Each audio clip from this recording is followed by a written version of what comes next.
شروع اللہ کا نام لے کر جو بڑا مہربان نہایت رحم والا ہے۔ الف لام میم را۔ اے نبی، یہ کتاب الہی کی آیتیں ہیں اور جو کچھ تمہارے پروردگار کی طرف سے تم پر نازل ہوا ہے حق ہے، لیکن اکثر لوگ ایمان نہیں لاتے۔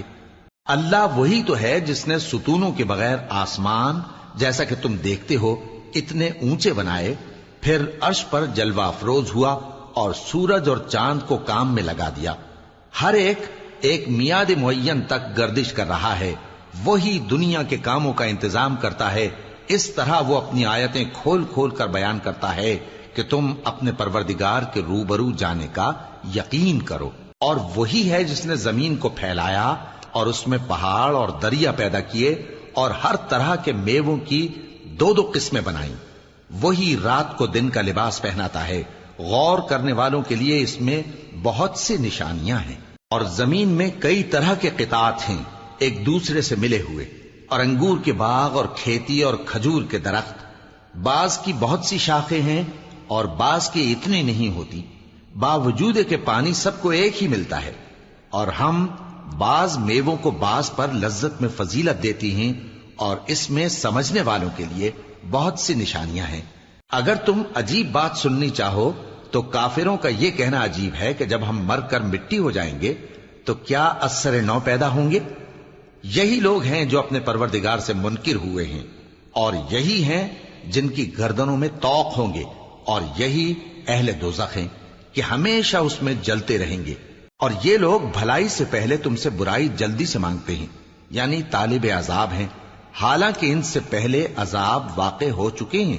اور تمہارا پروردگار لوگوں کو باوجود ان کی بے انصافیوں کے معاف کرنے والا ہے، اور بے شک تمہارا پروردگار سخت عذاب دینے والا ہے۔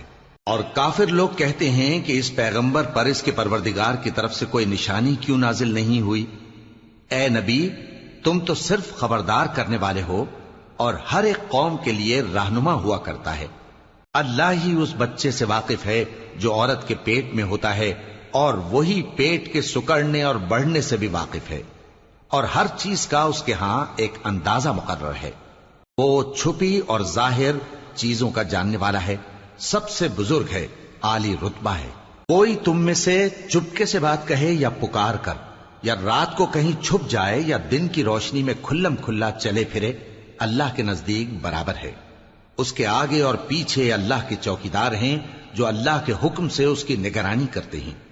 اللہ اس نعمت کو جو کسی قوم کو حاصل ہے نہیں بدلتا جب تک کہ وہ اپنی حالت کو نہ بدلے، اور جب اللہ کسی قوم کے ساتھ برائی کا ارادہ کرتا ہے تو وہ پھر نہیں سکتی، اور اللہ کے سوا ان کا کوئی مددگار نہیں ہوتا۔ وہی تو ہے جو تم کو ڈرانے اور امید دلانے کے لیے بجلی دکھاتا اور بھاری بھاری بادل پیدا کرتا ہے، اور رعد اور فرشتے سب اس کے خوف سے اس کی تسبیح و تحمید کرتے رہتے ہیں۔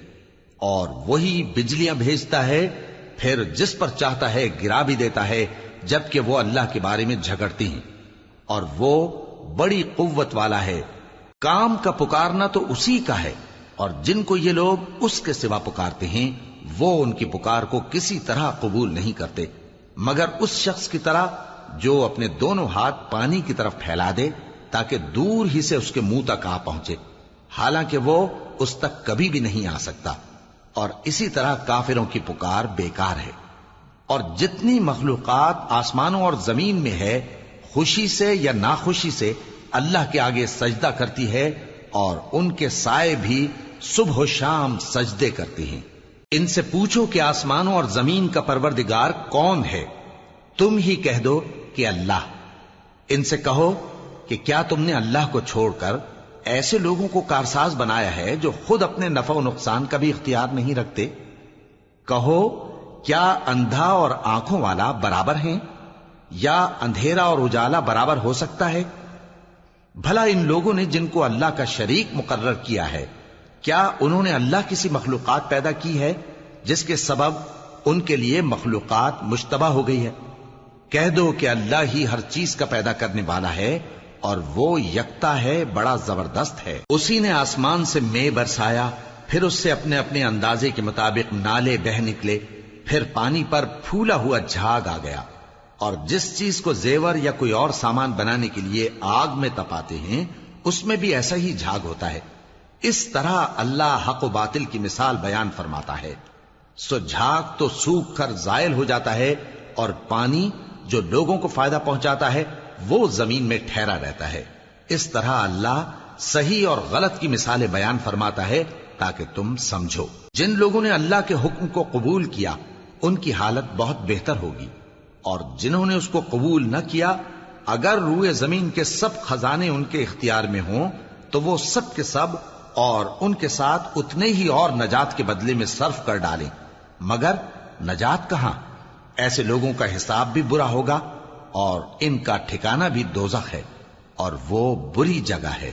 بھلا جو شخص یہ جانتا ہے کہ جو کچھ تمہارے پروردگار کی طرف سے تم پر نازل ہوا ہے حق ہے، وہ اس شخص کی طرح ہے جو اندھا ہے، اور سمجھتے تو وہی ہیں جو عقل مند ہیں، جو اللہ کے عہد کو پورا کرتے ہیں اور قول و قرار کو نہیں توڑتے، اور جن رشتوں کے جوڑے رکھنے کا اللہ نے حکم دیا ان کو جوڑے رکھتے اور اپنے پروردگار سے ڈرتے رہتے اور برے حساب سے خوف رکھتے ہیں. اور جو اپنے پروردگار کی خوشنودی حاصل کرنے کے لیے مصائب پر صبر کرتے ہیں اور نماز پڑھتے ہیں، اور جو مال ہم نے ان کو دیا ہے اس میں سے پوشیدہ اور ظاہر خرچ کرتے ہیں اور نیکی سے برائی کو دور کرتے ہیں، یہی لوگ ہیں جن کے لیے عاقبت کا گھر ہے، یعنی ہمیشہ رہنے کے باغات جن میں وہ داخل ہوں گے، اور ان کے باپ دادوں اور بیویوں اور اولاد میں سے جو نیکوکار ہوں گے وہ بھی بہشت میں جائیں گے، اور فرشتے بہشت کے ہر ایک دروازے سے ان کے پاس آئیں گے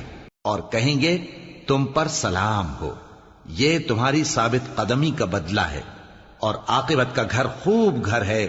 اور جو لوگ اللہ سے پختہ عہد کر کے اس کو توڑ ڈالتے اور جن رشتوں کے جوڑے رکھنے کا اللہ نے حکم دیا ہے ان کو قطع کر دیتے اور ملک میں فساد کرتے ہیں، ایسوں پر لعنت ہے اور ان کے لیے برا انجام ہے. اللہ جس کا چاہتا ہے رزق فراخ کر دیتا ہے اور جس کا چاہتا ہے تنگ کر دیتا ہے، اور کافر لوگ دنیا کی زندگی پر خوش ہو رہے ہیں، اور دنیا کی زندگی آخرت کے مقابلے میں بہت تھوڑا سامان ہے. اور کافر کہتے ہیں کہ اس پیغمبر پر اس کے پروردگار کی طرف سے کوئی نشانی کیوں نازل نہیں ہوئی؟ کہہ دو کہ اللہ جسے چاہتا ہے گمراہ کرتا ہے، اور جو اس کی طرف رجوع ہوتا ہے اس کو اپنی طرف کا رستہ دکھاتا ہے، یعنی ان کو جو ایمان لاتے اور جن کے دل اللہ کی یاد سے آرام پاتے ہیں ان کو. اور سن رکھو کہ اللہ کی یاد سے ہی دل آرام پاتے ہیں. جو لوگ ایمان لائے اور عمل نیک کیے ان کے لیے خوشحالی اور عمدہ ٹھکانہ ہے.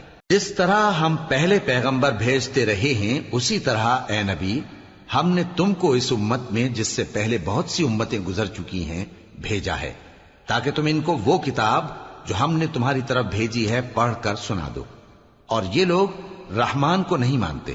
کہہ دو وہی تو میرا پروردگار ہے، اس کے سوا کوئی معبود نہیں، میں اسی پر بھروسہ رکھتا ہوں اور اسی کی طرف رجوع کرتا ہوں.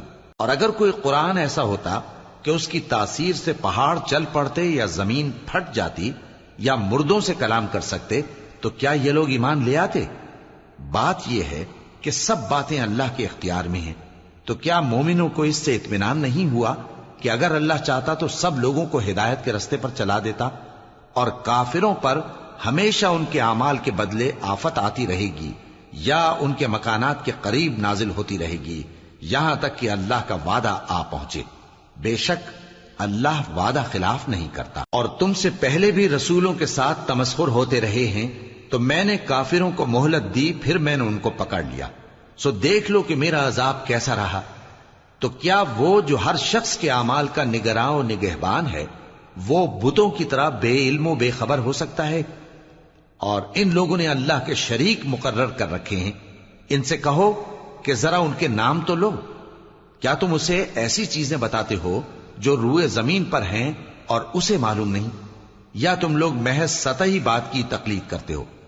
اصل یہ ہے کہ کافروں کو ان کے فریب خوبصورت معلوم ہوتے ہیں اور وہ ہدایت کے رستے سے روک لیے گئے ہیں. اور جسے اللہ گمراہ رہنے دے اسے کوئی ہدایت کرنے والا نہیں.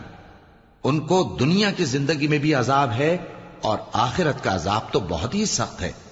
اور ان کو اللہ کے عذاب سے کوئی بھی بچانے والا نہیں۔ جس جنت کا پرہیزگاروں سے وعدہ کیا گیا ہے اس کی شان یہ ہے کہ اس کے نیچے نہریں بہ رہی ہیں، اس کے پھل ہمیشہ باقی رہنے والے ہیں اور اس کے سائے بھی۔ یہ ان لوگوں کا انجام ہے جو متقی ہیں، اور کافروں کا انجام دوزخ ہے۔ اور جن لوگوں کو ہم نے کتاب دی ہے وہ اس کتاب سے جو تم پر نازل ہوئی ہے خوش ہوتی ہیں، اور بعض فرقے اس کی بعض باتیں نہیں بھی مانتے۔ کہہ دو کہ مجھ کو یہی حکم ہوا ہے کہ اللہ ہی کی عبادت کروں اور اس کے ساتھ کسی کو شریک نہ بناؤں۔ میں اسی کی طرف بلاتا ہوں اور اسی کی طرف مجھے لوٹنا ہے۔ اور اسی طرح ہم نے اس قرآن کو عربی زبان کا فرمان بنا کر نازل کیا ہے، اور اگر تم علم آ جانے کے بعد ان لوگوں کی خواہشوں کے پیچھے چلو گے تو اللہ کے سامنے کوئی نہ تمہارا مددگار ہوگا اور نہ کوئی بچانے والا۔ اور اے نبی، ہم نے تم سے پہلے بھی پیغمبر بھیجے تھے اور ان کو بیویاں اور اولاد بھی دی تھی، اور کسی پیغمبر کے اختیار کی بات نہ تھی کہ اللہ کے حکم کے بغیر کوئی نشانی لے آتا۔ ہر حکم قضا کتاب میں لکھا ہوا ہے۔ اللہ جس چیز کو چاہتا ہے مٹا دیتا ہے اور جس کو چاہتا ہے باقی رکھتا ہے، اور اسی کے پاس اصل کتاب ہے۔ اور اگر ہم کوئی عذاب جس کا ان لوگوں سے وعدہ کرتے ہیں تمہیں دکھائیں، یعنی تمہارے روبرو ان پر نازل کریں، یا تمہاری مدت حیات پوری کر دیں، یعنی تمہارے انتقال کے بعد عذاب بھیجیں، تو تمہارا کام ہمارے احکام کا پہنچا دینا ہے اور ہمارا کام حساب لینا ہے۔ کیا انہوں نے نہیں دیکھا کہ ہم زمین کو اس کے کناروں سے گھٹاتے چلے آ رہے ہیں، اور اللہ جیسا چاہتا ہے حکم کرتا ہے، کوئی اس کے حکم کا رد کرنے والا نہیں، اور وہ جلد حساب لینے والا ہے۔ جو لوگ ان سے پہلے تھے وہ بھی بہتیری تدبیریں کرتے رہے ہیں، سو تدبیر تو سب اللہ ہی کی ہوتی ہے۔